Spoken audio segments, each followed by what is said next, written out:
Hey there everyone, this is Michael Dougal. During this video, you're going to learn about 3 nootropics for creativity. They've really helped me. Don't have extremely high expectations when it comes to nootropics for creativity. It's not like taking nootropics for focus. I mean, if there's several nootropics you can take for focus, that will work instantly. However, with these creativity nootropics, it's more so that you need to be taking them for a considerable amount of time so they're saturated in your system and you're overall just a more creative person as you're calmer, as you're more resourceful, and you can solve some of those more higher level thinking problems. But first things first, I want you to ask yourself, what nootropics should you avoid for creativity? Because I can point out a number of nootropics that are definitely blunting creativity. For most people, they notice that caffeine or coffee, while it can be very energizing, it doesn't necessarily help them with critical thinking and solving complex problems. And you'll generally find that the nootropics that are going to energize you or stimulate you can to some extent shut down higher level thinking. We'll talk a little bit about that at the end, about how to take stimulants in a very strategic way. And the very first one,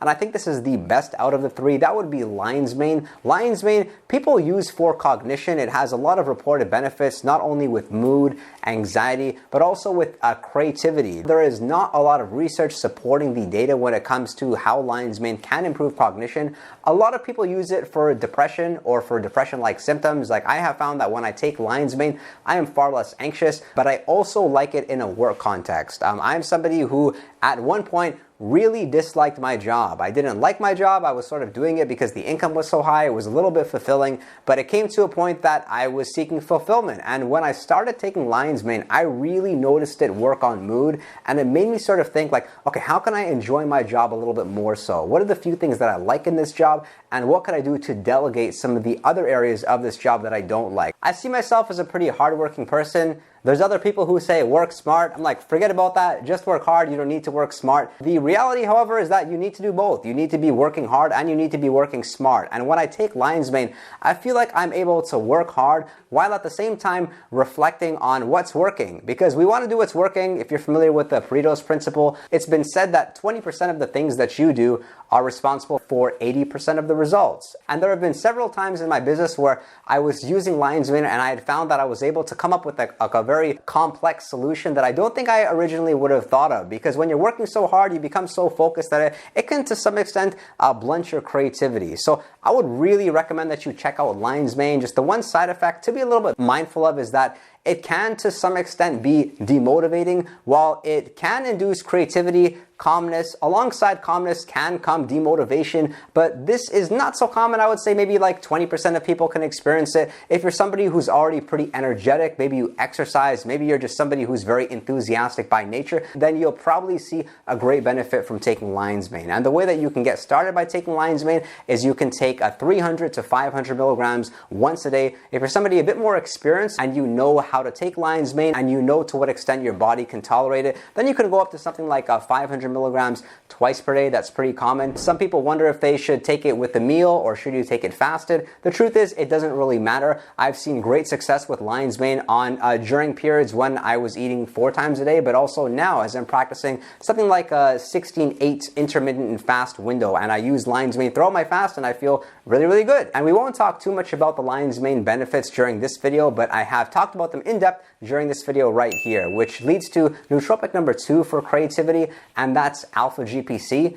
Alpha GPC really has been a game changer for me. I have found that it makes me more energized during the day. I'm more energized not only mentally, but also physically as well. Some people use alpha GPC prior to working out, as there is some research supporting that alpha GPC consumption can increase growth hormone levels. I've not necessarily seen that benefit, but what I like about alpha GPC is that it seems to sort of work in every area related to cognition, from memory to things like learning retention and just general sharpness throughout the course of the day. For most people, it's they feel pretty sharp in the morning, in the afternoon, and then in the evening, they're a little bit tired. They're not, maybe in a sales context, you forget to ask the right questions or follow the script, but what's so is when you're using alpha GPC, it's you maintain this level of sharpness throughout the course of the day. It's as your day goes about, your battery is running out of juice, and then you need to recharge yourself, and alpha GPC tends to do that. I found alpha GPC to be a very good nootropic for all areas of work, whether it's that you're a student,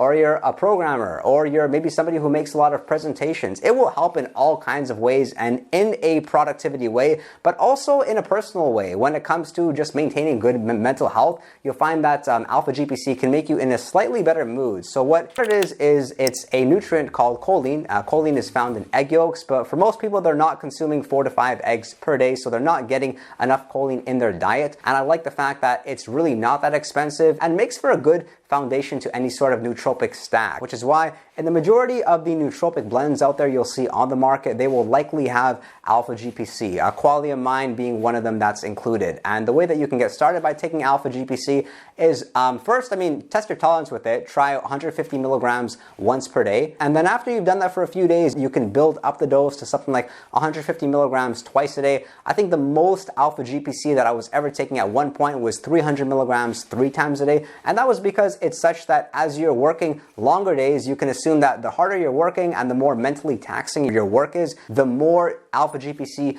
you can tolerate. Because what's so is you need to find your sweet spot with alpha GPC. One bad side effect, and this is something that stops a lot of people from taking alpha GPC, is that if you take too much, you can get brain fog. And at the same time, if you take too little, you can also get brain fog. So this first happened to me as I started off by taking choline bitartrate as my choline supplement for my nootropic stack. And I liked that a little bit, and then I wanted something else, so I decided to start taking CDP choline. But then when I learned about alpha GPC being like the best form of choline, I wanted to start taking it, and I started taking it, but I didn't really feel all that great. So I tried various ways of dosing it, and I found my sweet spot, and I think that you'll likely find your sweet spot too. Just ensure that you're drinking a lot of water while you're taking alpha GPC, and you can ensure that you're getting the most benefit from it. And now we're getting into nootropic number 3, which is one that many of you are very familiar with when it comes to calmness and specifically with anxiety, and it's ashwagandha, which is a herb that's grown in some places in India as well as Africa and the Middle East. And what ashwagandha is really good for is for inducing a state of calmness, also helping with stress. And something neat is that it actually decreases cortisol levels. Cortisol being the stress hormone that you don't want to have too much of it. Having some cortisol is good, but if you have excess cortisol levels, then you may be stressed.